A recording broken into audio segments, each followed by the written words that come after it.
Bonjour à tous, et j'espère que vous allez bien. Moi ça va. Nous sommes le lundi, c'est lundi miracle, et donc nous allons débuter notre réunion d'aujourd'hui dans l'espoir que tout le monde a passé un très bon week-end. Moi ça a été, je l'espère aussi pour vous. Et donc, vous pouvez entrer, tout le monde peut entrer, on a notre programme. Bonjour Amandine, ça me fait plaisir que tu sois là. Et tu as invité quelqu'un là, je vois. Ben, faut l'inviter, hop, il faut l'inviter, voilà, bonjour à Nathalie, j'espère que tu vas bien. Bonjour à tous, bonjour, salut Didier, on se voit bientôt cette semaine. Bonjour à tout le monde, vous pouvez entrer. Soyez tous les bienvenus. Je vois Marie-Jo là, ça c'est Marie-Jo je crois. Oui. J'espère que tu as pris ton train et que la journée se passe bien pour toi. Sois béni avec Sarah. Que Dieu vous garde bien. Il est votre Seigneur et Sauveur aussi. Alors, tout le monde rentre. Vous pouvez entrer. J'arrange ça. Voilà. Alors, pour aujourd'hui, on va toujours dans ces enseignements et prédications et cas pratiques sur la foi, dans notre université de la foi. On va poursuivre donc et aller traiter. Alors là, je vois Amaputu Amapafé. Sois béni et tu es la bienvenue ici. Et que Dieu te bénisse et qu'il te fasse abondamment de bien. Sois la bienvenue et puis que la grâce divine devienne ton partage. Alors, oui, Marie-Jo, tu es dans le train. Ok, d'accord. Nathalie, oui, par la grâce de Dieu. Marie-Jo, amen, d'accord. Amaputu, Amapalte. Un petit mot de bienvenue. Ça sera toujours bien. Alors, voilà, tiens. Amaputu, Amapate va nous ouvrir sa Bible dans le livre dans l'évangile de Marc, chapitre 9, verset 23. Bonjour Flore. Donc, Amapati, Marc, chapitre 9, verset 23. Et on peut faire la lecture pour traiter de notre sujet d'aujourd'hui, qui est « Tout est possible à celui qui croit ».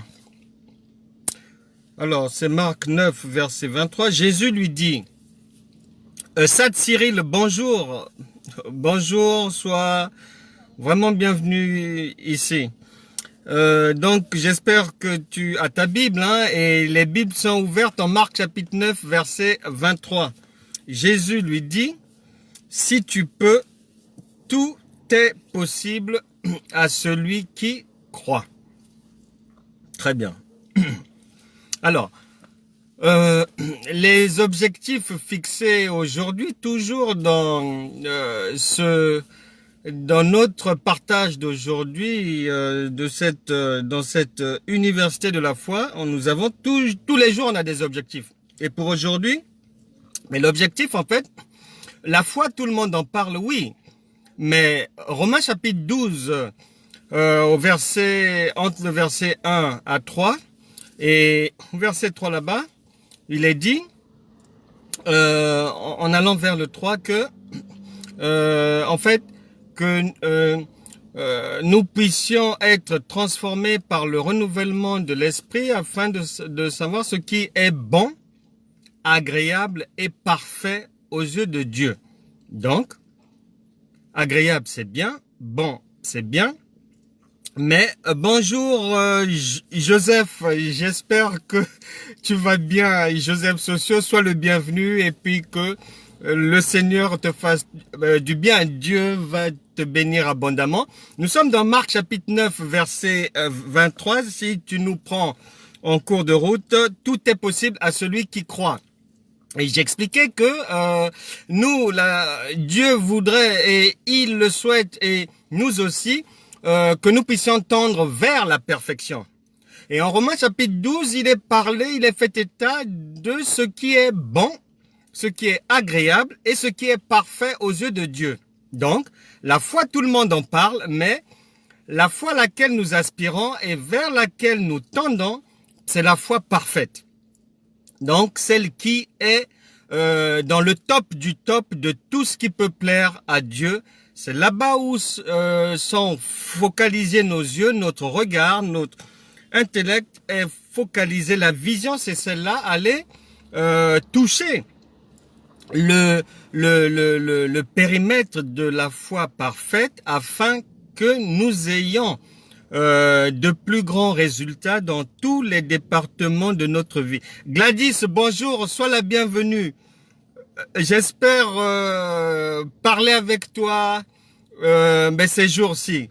Que Dieu te bénisse. Et là, donc, on a pour essayer de voir un peu, pour essayer d'atteindre nos objectifs de la foi parfaite. Donc, on a pris ce texte de base qu'on va voir ensemble, où le Seigneur lui-même, c'est pas une personne, c'est pas un être humain, c'est pas un animal, qui dit que tout est possible à celui qui croit. Donc, à partir de là, la question peut se poser, mais pourquoi est-ce que beaucoup de choses ne sont pas possibles, ou ne sont pas disponibles, ou ne sont pas atteignables par ceux qui croient? Pour répondre à cette question, on va d'abord aller disséquer ce que le Seigneur a voulu dire par là. Que veut dire concrètement « tout est possible à celui qui croit » ? Et déjà, dès le départ, on va remarquer que en méditant la parole de Dieu, de Genèse à l'Apocalypse, tout dispose, on trouve tout pour tous les jours de l'année. Il y a un tout. Déjà. Et dans le tout, on y met quoi? Paul a dit aux Corinthiens, faut surtout pas l'oublier, que nous, les gens du royaume de Dieu, nés de nouveau, baptisés, par immersion, ayant reçu le Saint-Esprit, Jésus est venu, s'est sacrifié à la croix, ayant constaté que physiquement de l'extérieur, ses enseignements, sa méthode, la délivrance qu'il apportait, le salut, n'était pas bien compris par les hommes. C'est pour ça qu'il était en permanence dans des discussions, dans des explications, face aux Sadducéens, aux pharisiens, aux épicuriens, face aux juifs, face à tout le monde. Mais on doit savoir que les pharisiens, c'était de cette époque-là, mais aujourd'hui, il y en a aussi. Les Sadducéens, il y en a aussi. Donc tout ce monde-là, la parole de Dieu, c'est la même hier, aujourd'hui, éternellement. Donc ce que nous vivons sur terre sont les mêmes choses, Salomon a dit. Donc on les retrouve aussi là. Les gens qui ne comprennent pas, ça ne passe pas. Donc il faut aller expliquer aux gens le message véritable du Seigneur. Et ce n'est que cette compréhension-là qui peut permettre à quiconque de pouvoir réussir et bénéficier des grâces divines, de pouvoir enlever les oppositions sur sa marche. Donc dans le tout, je vous disais, Paul a dit aux Corinthiens, tout vous appartient. Que ça soit la vie, que ça soit la mort, que ça soit déjà dès Genèse là-bas, Dieu lui-même avait donné, il a créé, il a donné les océans, les animaux marins, les végétaux, tout nous appartient. Et la parole de Dieu nous explique bien que nous avons reçu Jésus qui est désormais en nous par le Saint-Esprit pour nous permettre de réussir la vie, de nous épanouir et d'atteindre les objectifs de Dieu. Donc, dans le tout, il y a tout ce que l'on peut imaginer. Tout, dedans il y a mariage, dedans il y a éducation des enfants, tout, on peut désirer quoi encore, que ce soit les maisons, les véhicules, les projets, les partenariats, tout ce que vous voulez, vous mettez ça dans le tout, vous avez droit à tout. Dans le royaume de Dieu, c'est un royaume de solutions qui cherche des problèmes humains. Donc, tout n'est pas limitable, c'est tout ce que vous pouvez voir sur Terre, tout ce que vous pouvez espérer comme projet, comme vie de famille, comme développement pour vous ou pour un tiers, pour vos proches. Donc, tout ce paquet-là, le Seigneur l'a dit que dans ce paquet, il y a tout ça là. Que ce soit la beauté, que ce soit les mascaras, les rouges à lèvres, les roses à lèvres, tout. Vous mettez ça dedans, donc tout est à notre disposition. Et lorsqu'on passe à possible, mais possible, c'est de ne pas limiter la puissance de Dieu. Possible veut dire que quelqu'un meurt aujourd'hui par le Saint-Esprit, Dieu peut lui redonner la vie. Ben, possible veut dire qu'une femme a fait 18 ans comme cette femme en Allemagne, à Essen, 18 ans de stérilité déclarée, affirmée et dite définitive par la médecine. Elle n'arrivait pas à concevoir. Après 18 ans de mariage avec son mari, donc imaginez-vous la tristesse dans le foyer. Imaginez-vous un peu les médisances, les ragots.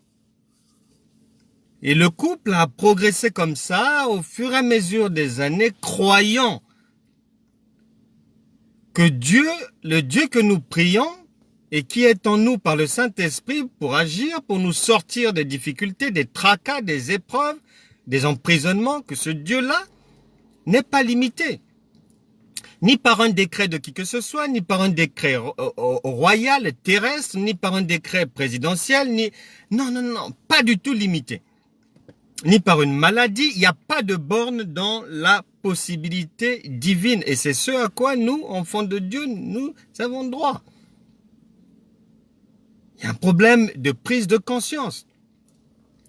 Beaucoup n'arrivent pas à rentrer dans leur destinée, n'arrivent pas à passer de l'autre côté du bord. Comme Jésus avait dit aux disciples dans la barque, il fallait passer de l'autre bord, sur l'autre bord. Beaucoup n'arrivent pas à faire la bascule entre la défaite et la victoire, les ténèbres et la lumière, l'échec et la réussite. Parce que, dans leur logiciel de pensée, qui n'est pas celui dont on parle, dont le Saint-Esprit parle à Romains chapitre 12, dans leur logiciel, il y a des bornes de limitation. Et c'est dommage. Les fils du royaume ne sont pas limités. Il faut se souvenir que notre Seigneur et Sauveur, Jésus-Christ, lorsqu'il traversait sa marche, il faisait son parcours terrestre, entouré de ses disciples qui l'enseignaient, mais il n'y a aucun verset, aucune parole de Dieu, aucun événement qui nous est rapporté des événements de l'époque de Jésus-Christ, rapporté par les 4 rapporteurs visuels, Matthieu, Marc, Luc et Jean. Ces 4 témoins oculaires, aucun d'eux ne nous expose une situation que Jésus n'a pas pu résoudre. Non.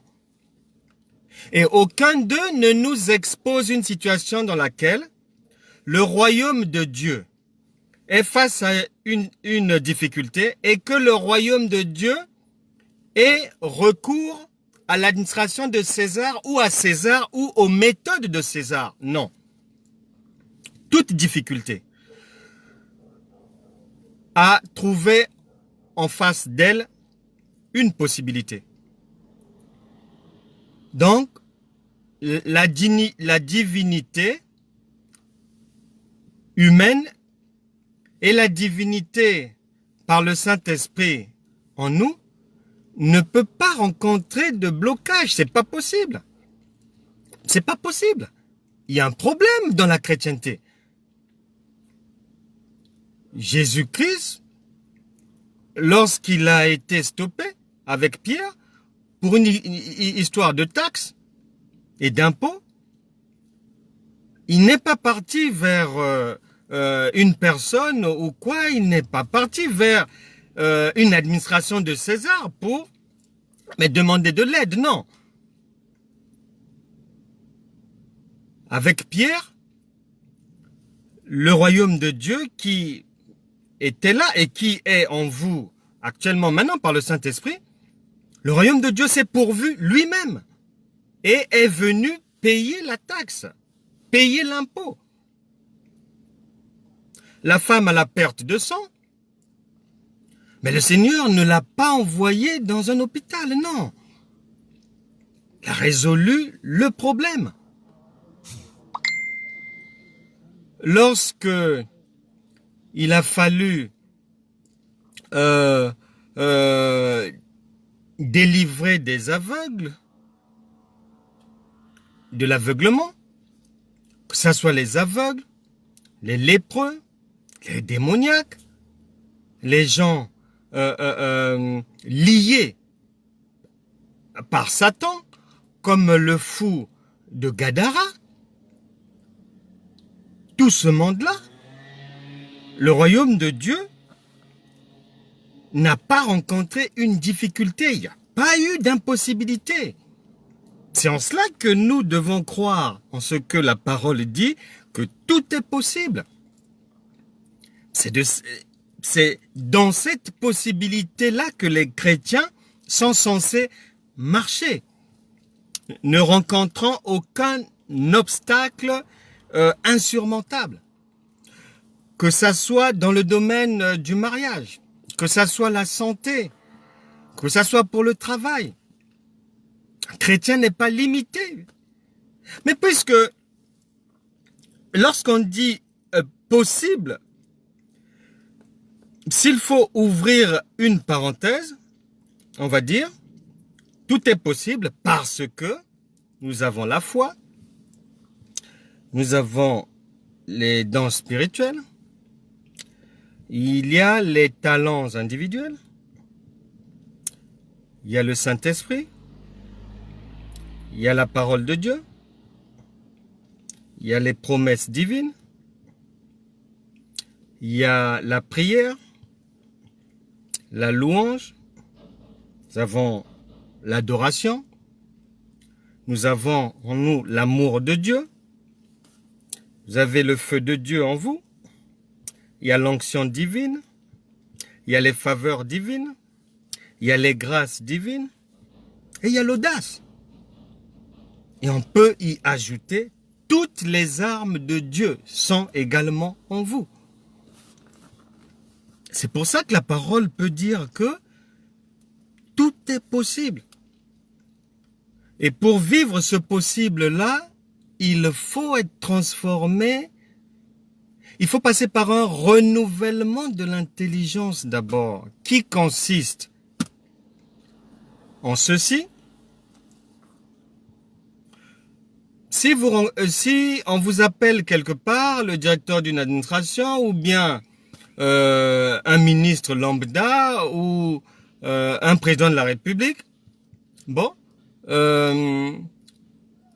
sur parole seulement, il peut vous dire, bon, je vais faire ceci pour vous. Bon, dans 2 jours, nous vous enverrons l'aide qu'il faut. On va vous attribuer un logement. Voilà. Vous n'avez pas encore vu le logement. Il ne vous a pas remis un papier. Mais sur sa parole seulement, vous croyez déjà. Sur sa parole seulement, vous croyez déjà que vous aurez le logement, que l'autorité vous attribue. Ils viennent de vous le dire. Que ce soit le directeur d'une structure immobilière, un ministre, je ne sais pas de quoi, des sports, qui va vous loger quelque part, il vous promet un logement, ou un président de la République qui va vous aider en vous disant, bon, je vais envoyer des gens, vous proposer un logement quelque part dans un quartier qui vous plaira.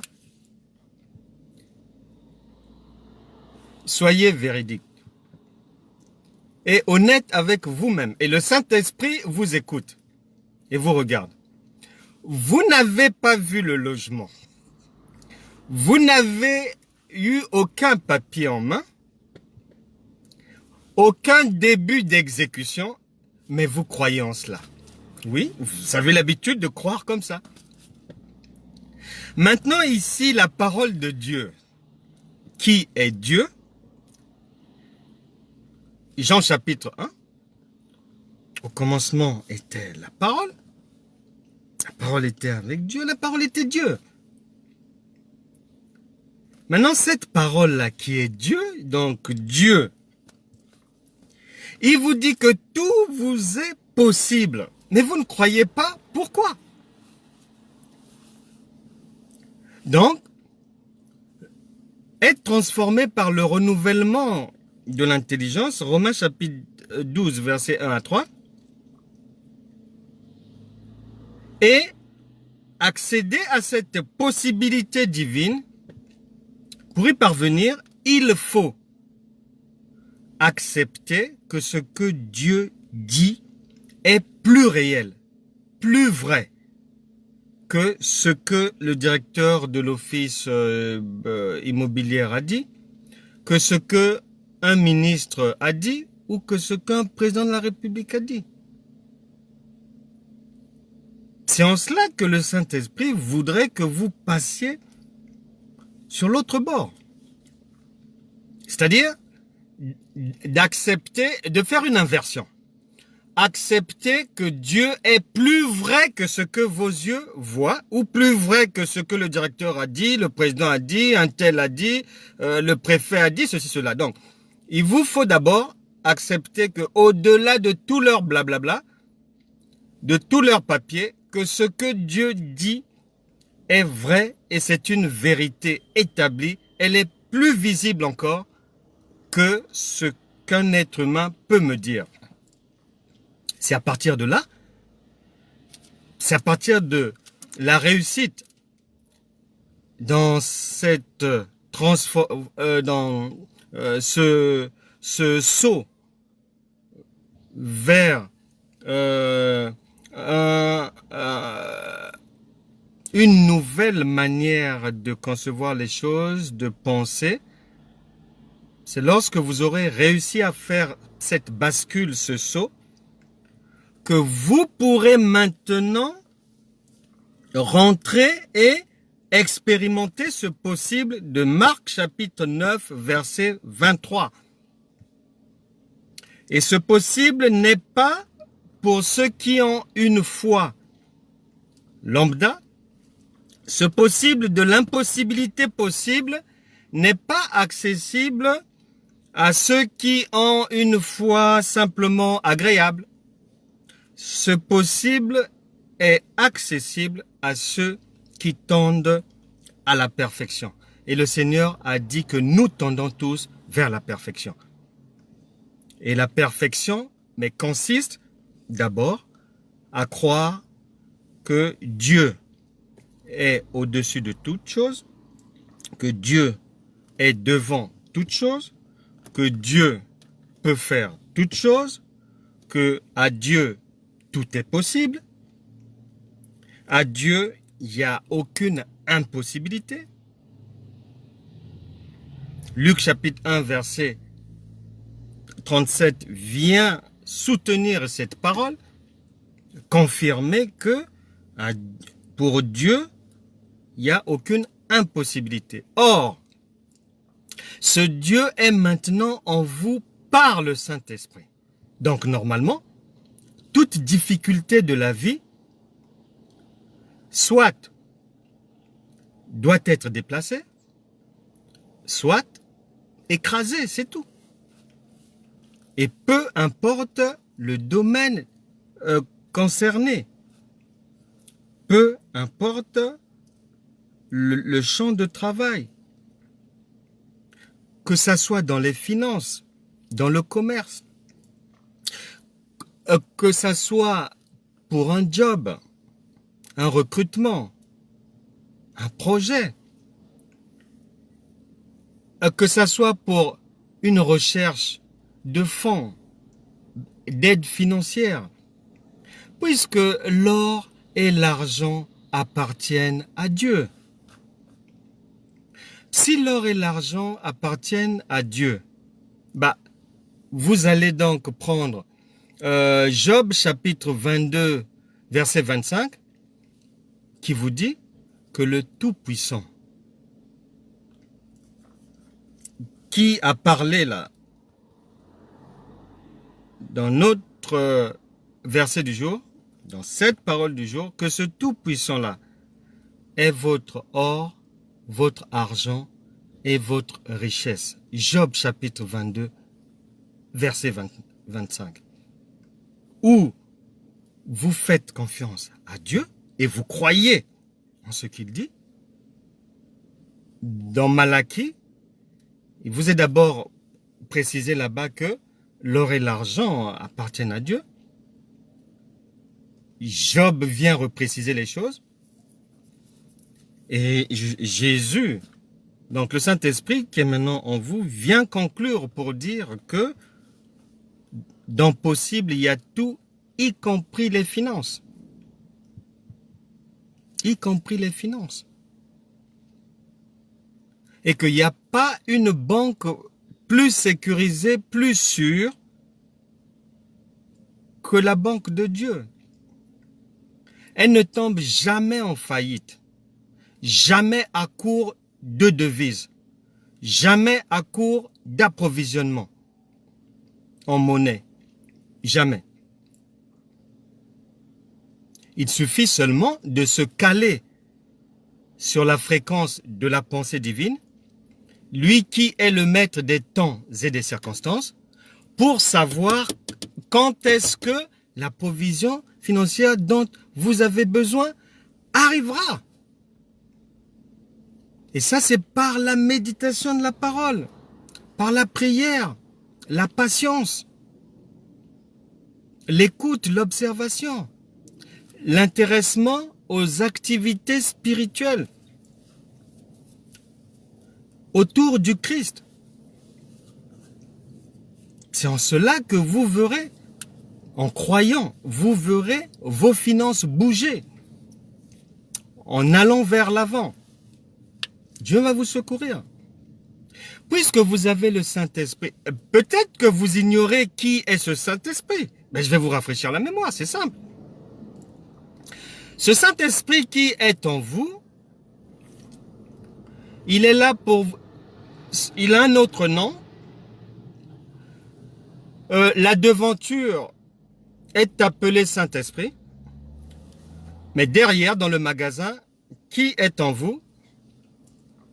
Si c'est un problème de maladie, il s'appelle Jéhovah Rapha. Donc, il peut vous sortir d'une maladie. Toutes sortes de situations, il a la provision qu'il faut qui est déjà en vous par le Saint-Esprit. Et en ce qui concerne les finances, Mais le Saint-Esprit qui est en vous, c'est la manne cachée que vous trouvez dans l'Ancien Testament avec les Moïse, qui ont été secourus par le Seigneur par une intervention divine spectaculaire, sans intervention bancaire, sans l'aide d'une main humaine. Plus de 600 000 personnes ont vu descendre du ciel des cailles, la manne. Et la Bible déclare que personne n'en manquait et qu'il y en avait en abondance, au point que une ration quotidienne ne pouvait pas dormir. Elle n'était plus consommable pour le lendemain. De la même manière qu'il est dit qu'à chaque jour suffit sa peine, la provision divine est disponible quotidiennement. Et vous avez en vous le Saint-Esprit pour aller saisir toutes ces possibilités-là. Il n'y a pas de limite. Le Saint-Esprit, c'est la manne cachée. C'est la même personne qui est en vous là. Et il est en vous, ce n'est pas pour manger la semoule. Il est en vous, ce n'est pas pour se limiter au rouge à lèvres, au mascara. Ce n'est pas pour les vestes, non. C'est pour manifester la puissance et la grandeur de Dieu à travers vous, les ambassadeurs de Christ, tout simplement parce que le royaume de Dieu tient sur des évidences. Les yeux humains doivent voir. Les mains des humains doivent palper le royaume de Dieu. Le Jésus qui est maintenant en vous par le Saint-Esprit a dit aux Juifs, mais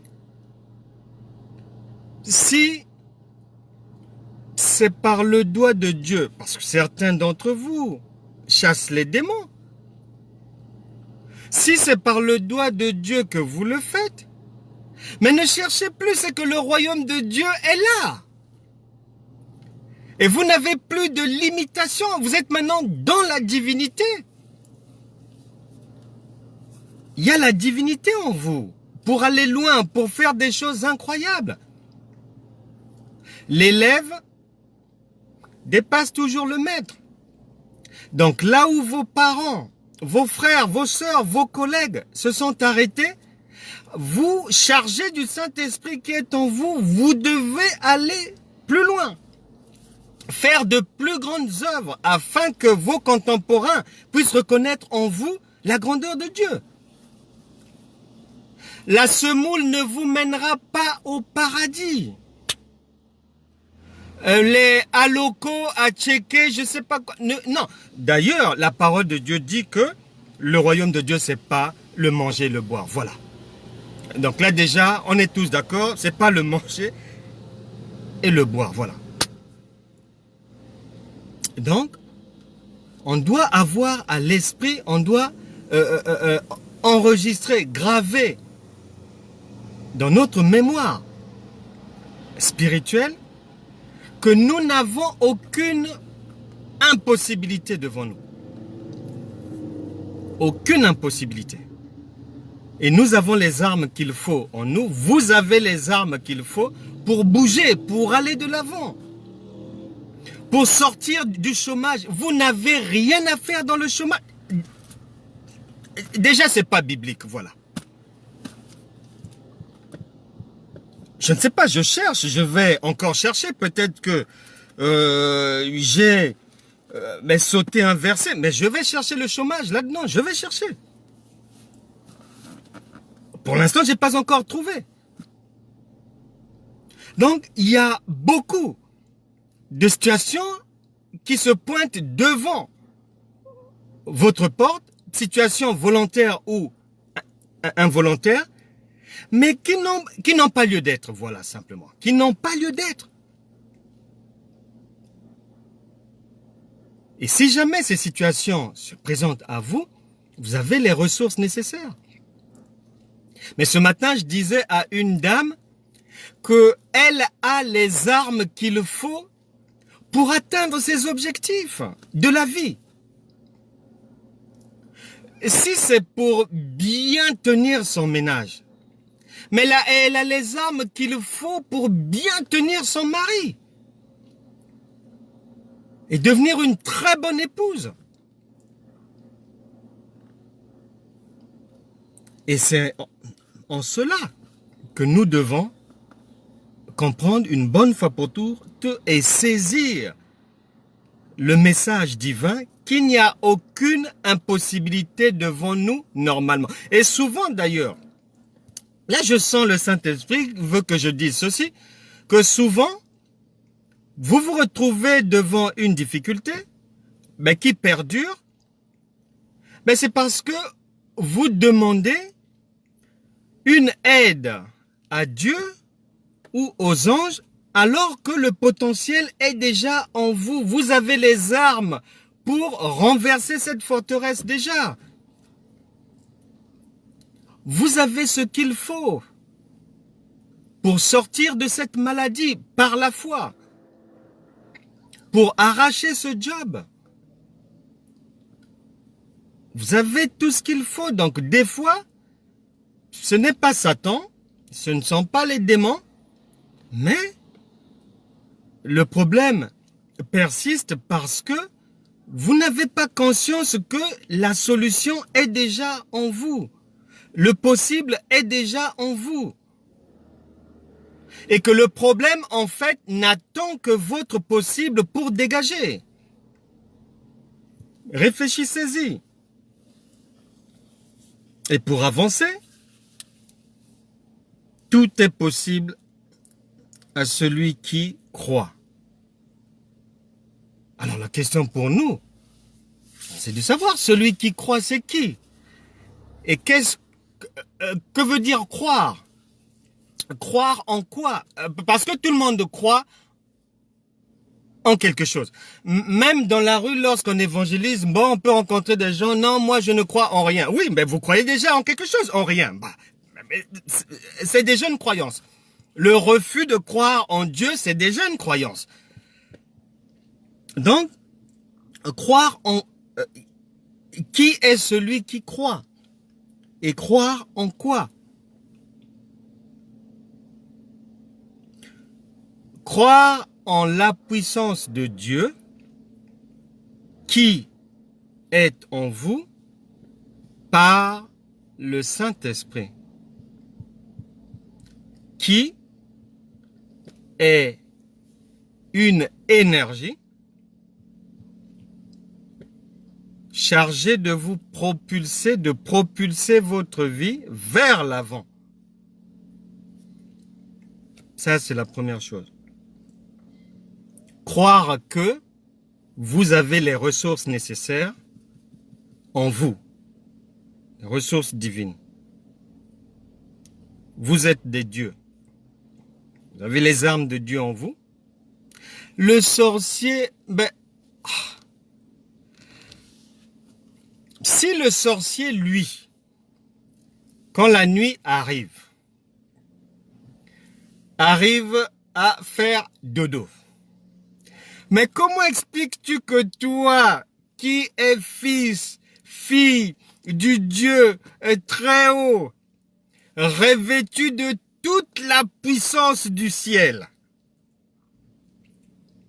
avec l'assistance de l'armée de l'Éternel, des anges, l'univers te regarde, les éléments sont prêts à t'obéir au doigt et à l'œil. Le monde spirituel, le monde surnaturel n'attend que tes ordres. Et pendant ce temps, chargé de tout cet armada en toi et autour de toi, tu n'arrives même pas à faire un beau dodo alors que le méchant, lui, s'offre un sommeil. C'est dramatique, il y a un problème. Tu dois dormir à partir d'aujourd'hui. La nuit est faite pour dormir. La puissance de Dieu en toi, puisque lui, il est dit que lui, le Dieu qui est en toi, dans le livre des psaumes là-bas, il est dit, il ne sommeille ni ne dort. Donc si lui qui est en toi ne sommeille ni ne dort, donc toi tu peux dormir. Puisqu'il monte la garde, il veille. Donc, tu dois croire que tu as le potentiel en toi, d'abord, pour une vie épanouie, pour accomplir les objectifs de Dieu, pour faire de grandes choses, pour honorer ta famille, pour sortir, pour te tirer d'affaire de tout ce qui est misère, pauvreté, endettement, surendettement, etc., etc., pour te sortir de ces travers-là. Tu as le potentiel. Tu dois croire d'abord. La foi, c'est croire d'abord que ce Dieu-là, qui est la foi, qui est El Shaddai, Adonai, Jéhovah Jireh, l'étoile filante du matin, le soleil du midi. Toute cette énergie est en vous. C'est dans cet axe qu'il faut d'abord, croire.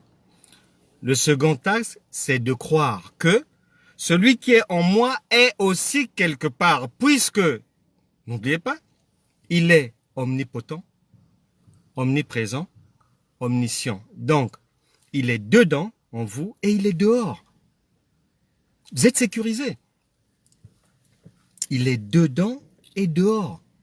Donc, croire ici consiste à arriver à cette conclusion. Et lorsqu'on arrive à cette conclusion-là,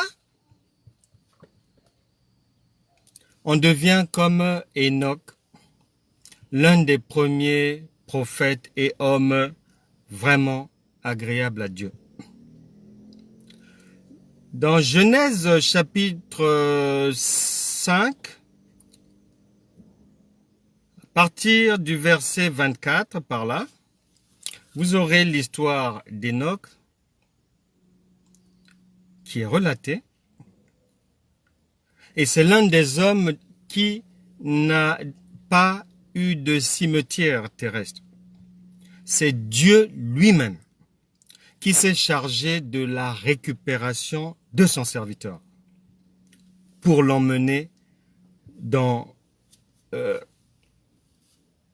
là où il y a le trône du Seigneur. Et ceux qui resteront dans la foi, mais le retrouveront là-bas avec le Seigneur. Et à ce moment-là, lui-même, il pourra rentrer dans les détails et vous expliquer sa marche sur terre. Mais, c'est Hébreux chapitre 11, à partir du verset 4, 5, vous vous calez là-bas, et il est dit que Enoch avait reçu le témoignage qu'il était agréable à Dieu. Alors, donc, il a cru, il a reçu ce témoignage de Dieu qu'il était agréable. Pourquoi? Parce que il a cru, sans voir, surtout à cette époque-là, en un Dieu véritable. Que ce que Dieu a dit, que ce que Dieu a promis, il le fera et c'est réel. C'est en cela, ayant cru, un peu dans la même filière que Abraham qui a cru au-delà de toute espérance. Mais ces gens ont reçu un témoignage favorable de Dieu.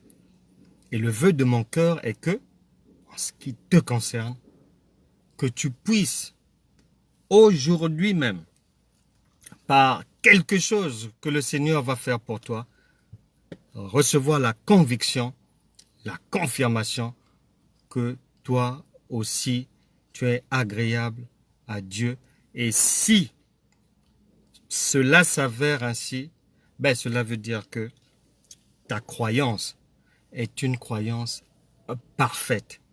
C'est en cela que tout te sera possible parce que tu croiras réellement, parce que tu as cru réellement.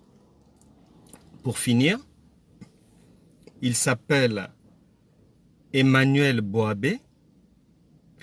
C'est un serviteur de Dieu originaire du Ghana. Il quitte un jour son pays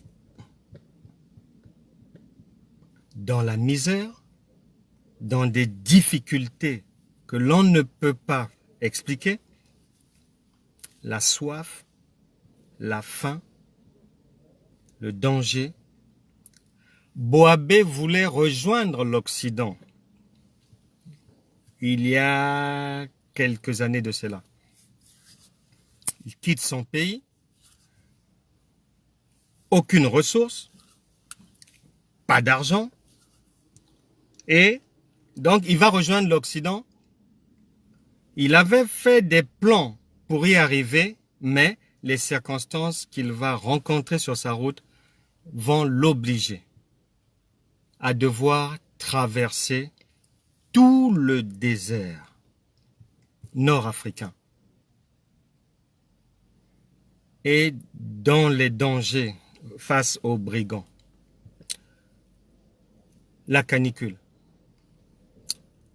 le froid la nuit, la faim, la soif, les agressions. Emmanuel Boabé va traverser au fur et à mesure des jours, au fur et à mesure des semaines, au fur et à mesure des mois, il va traverser le désert. Boabé, pour faire court, arrivera par la grâce de Dieu en croyant que tout est possible à celui qui croit. Il arrivera jusqu'à New York, ayant quitté son pays à pied. Et lorsqu'il arrive à New York, Emmanuel Boabé vient de passer 7 ans dans le désert, en marchant. 7 ans dans les difficultés, dans la famine, dans la soif, dans les dangers. 7 ans terribles, là où il n'avait pas, là où poser la tête. En péril en permanence. Mais gloire soit rendue à Dieu parce que, en partant de son pays, Boabé avait la conviction sur son cœur que le Dieu qui était avec lui allait l'accompagner là où il allait. Il est arrivé, après 7 ans de marche dans le désert, il arrivera à New York. Et à New York, quand il arrive, lui, il est serviteur de Dieu, dans le quartier où il est reçu, il partage à certains frères qu'il avait reçus à un moment donné son vœu, son souhait, son désir de faire l'œuvre de Dieu, d'avoir un lieu où il peut poursuivre l'œuvre de Dieu. Les gens qui l'ont reçu, lui diront que non, c'est impossible pour toi. Pourquoi? Parce que ce quartier est très difficile et vraiment, pour que l'œuvre de Dieu marche ici, il faut aller ailleurs, mais dans ce quartier, c'est pas possible. Il y avait déjà à ce moment-là dans le quartier plus d'une centaine d'églises, donc la bataille faisait rage. C'était vraiment, on lui a dit c'est impossible. Mais Boabé a cru que le même Dieu qu'il a pris de son pays, qui lui a fait traverser l'eau et le feu, qui l'emmenait jusqu'à New York, était le même qui était capable, dans cet environnement hostile, de se glorifier à travers lui. Je termine rapidement en disant juste que Emmanuel Boabé est aujourd'hui à la tête d'une très grande église à New York et le Saint-Esprit s'est vraiment glorifié en envoyant dans son église, là où il avait commencé, d'abord une personne, après 2, 10, 20, 100, 200, 300, 400, 1000, 1500. Et au jour d'aujourd'hui, je n'ai pas le nombre exact des fidèles dans son église, mais Boabé a triomphé là où on lui avait dit que c'était impossible. Il est arrivé à sortir de la défaite, à sortir des sentiers battus, parce que il s'était accroché et il avait cru que Dieu est un Dieu véritable, et à travers la parole, tout est possible à celui qui croit. Et je le veux de mon cœur, et ma prière maintenant, Seigneur, est que cette parole demeure gravée dans les cœurs, les esprits, les corps, les âmes de tous ceux qui l'ont écouté, de tous ceux qui l'écouteront encore. Mais Seigneur, parle-leur.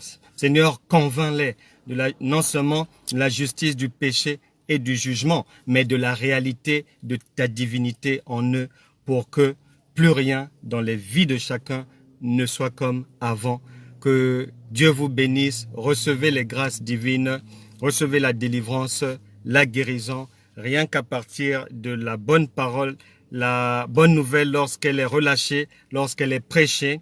Elle a pour mission de devenir des semences en vous et de fleurir, d'éclore, de vous sortir de toutes sortes de tracas, et vous le verrez s'accomplir. Je vous souhaite de passer une excellente fin de journée. Que Dieu vous bénisse. Salutations à tout le monde. Dieu vous aime. On se retrouve demain 13h pour Mardi Miracle. Au revoir.